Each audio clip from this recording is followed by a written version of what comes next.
আসসালামু আলাইকুম দর্শক, জামিলুর রহমান আপনাদের সবাইকে স্বাগত জানাচ্ছি home of cricket Mirpur Sher-e-Bangla জাতীয় স্টেডিয়াম থেকে। আমার সঙ্গে রয়েছেন দুজন কমেন্টেটর। ডান পাশে রয়েছেন পলাশ খান। পলাশ ভাই স্বাগতম।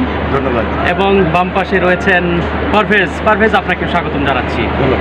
আজকে প্রথম ম্যাচটি অনুষ্ঠিত হলো ফরচুন বরিশাল এবং খুলনা টাইগার্সের মধ্যে।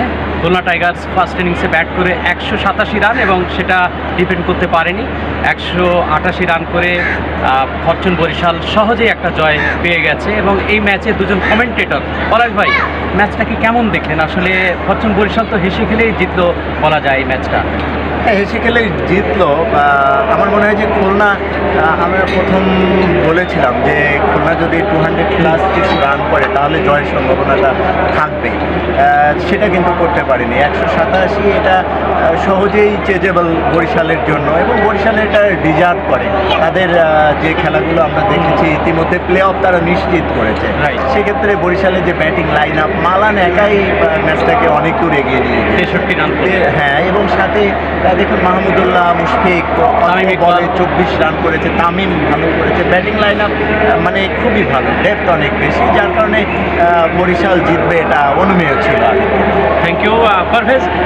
187 রান, এটা তো খুব ছোট রান নয়, তাই না? চ্যালেঞ্জিং বা ডিপেন্ডেবলও বলা যেতে পারে, যদিও এবারে বিপিএল অনেক রান হচ্ছে। তারপরেও বরিশাল এত সহজে জয় পেল, তার কারণটা কি? বরিশালের ট্র্যাক রেকর্ড আপনি যদি দেখেন, এর আগের 6টা ম্যাচ যেটা তারা চেস করেছে, 6টা ম্যাচেই তারা জিতেছে। অর্থাৎ চেস করতে গেলে আলাদা রকম একটা আত্মবিশ্বাস তাদের থাকে। এই বিপিএলের প্রথম ম্যাচেই 197 তারা চেস করেছিল দুবার রাজশাহীর বিরুদ্ধে। তো হাই স্কোরও চেস করার মতো অ্যাবিলিটি এই দলটার আছে। এবং আজকে যে বিষয়টা লক্ষণীয় ছিল, বড় চ্যালেঞ্জ অবশ্যই ছিল তাদের জন্য, কারণ খুলনা টাইগার্সের বোলিং লাইন আপ তুলনামূলকভাবে বেশ ভালো। কিন্তু এই জায়গাটা একটা ক্রিটিক্যাল মোমেন্ট আমার মনে হচ্ছে। সালমান ইরশাদ, তিনি আসলে তার ওভারগুলো যে কমপ্লিট করতে পারেননি, শেষ দিকে ক্লোজ হতে পারতো। সালমান ইরশাদ থাকলে ব্যাপারটা অন্যরকম হতে পারতো নাসুমের জায়গায়। আমার মনে হয় ম্যাচটা ক্লোজ করার সুযোগ ছিল খুলনার। আরেকটা ব্যাপার আছে, খুলনার নার্ভাস ব্রেকডাউন হয়ে যায়। এর আগে তারা 8 রানে 2টা ম্যাচ হেরেছে, 7 রানে 2টা ম্যাচ হেরেছে। ক্লোজ ম্যাচ তারা সামহাও জিততে পারে না। আজকেও কিন্তু ব্যাপারটা এরকমই হয়ে গেল। অর্থাৎ ফিনিশিংয়ে খুলনা অনেক দুর্বল। এবং বরিশাল খুবই আত্মবিশ্বাসী থাকে যখন চেস করে। এখনো পর্যন্ত তাদের জয়ের রেকর্ডটা 100%। পলাশ ভাই, পয়েন্ট টেবিলের কি অবস্থা? শেষ চারটি দলকে আমরা হয়তো নিব। হ্যাঁ, শেষ চারটিতে বলতে গেলে তো ইতিমধ্যে রংপুর এবং বরিশাল তো প্লে অফ কনফার্ম করেছে। 3 নম্বরে চিটাগং আছে। চিটাগংয়ের কিন্তু 3 নম্বরে থাকলেও তাদের বেশ কয়েকটি ম্যাচ বাকি আছে, তাদের সম্ভাবনাও কিন্তু উজ্জ্বল। তবে আজকে যদি খুলনা জিততে পারতো, খুলনার সম্ভাবনাটা থাকতো বেশ ভালো।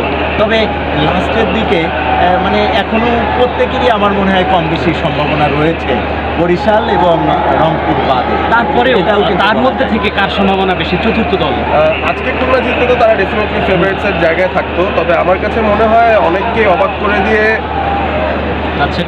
রাজশাহীর কথা আমি আসলে বলতে চাই, কারণ এতটা নিউজে তারা আছে প্রত্যেক দিনই, অনফিল্ড অফ ফিল্ড তারা খবরে থাকে। তবে পারফরমেন্স কিন্তু খারাপ নয়। এই দলটার ব্যাটিংটা খুবই স্ট্রং। আমার কাছে মনে হচ্ছে 1-2 ম্যাচ বাদ দিলে তারা প্রায় সব ম্যাচেই রান পেয়েছে। এবং রংপুরকে কেউ হারাতে পারে, তারা 2বার হারিয়েছে। এই আত্মবিশ্বাসটা ক্যারি ওভার করতে পারলে আজকে যেমন সন্ধ্যায় সিলেটের সাথে এইটা জিতে গেলে কিন্তু রাজশাহীকে আটকানো খুব টাফ হবে। তারা 12 পয়েন্ট পেয়ে যাচ্ছে সেই জায়গায়। সত্যি তাই।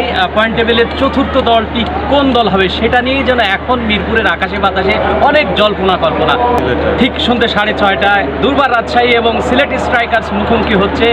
কে জিতবে সেই ম্যাচটার দিকে আমরা তাকিয়ে রয়েছি। আপনারাও তাকিয়ে থাকুন। ধন্যবাদ পলাশ ভাই এবং পারভেজ, আপনাদের দুজনকে।